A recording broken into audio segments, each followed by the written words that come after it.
اعوذ باللہ من الشیطان الرجیم بسم اللہ الرحمن الرحیم۔ السلام علیکم ورحمۃ اللہ وبرکاتہ۔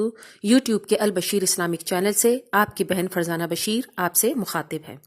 آج میں آپ کو بتا رہی ہوں حضرت موسی علیہ السلام کی ایسی دعا جو کسی بھی اہم اور جائز کام کی طرف جانے سے قبل پڑھ لی جائے تو انشاءاللہ تعالی کامیابی کی امید کی جا سکتی ہے۔ وہ دعا سورہ طٰہٰ کی آیت نمبر 25 سے 28 تک ہے۔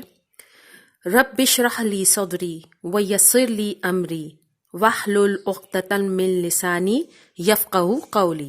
اے میرے رب، میرا سینہ کھول دے اور میرا کام مجھ پر آسان کر دے اور میری زبان کی گرہ کھول دے تاکہ لوگ میری بات سمجھ جائیں۔ اس کے علاوہ اگر آپ یہ چاہتے ہیں کہ لوگ آپ کی گفتگو توجہ کے ساتھ سنیں اور بہت متاثر ہوں تو اپنی گفتگو شروع کرنے سے پہلے اس دعا کو ایک بار ضرور پڑھ لیجیے۔ انشاءاللہ تعالی لوگ آپ کی گفتگو توجہ کے ساتھ سنیں گے۔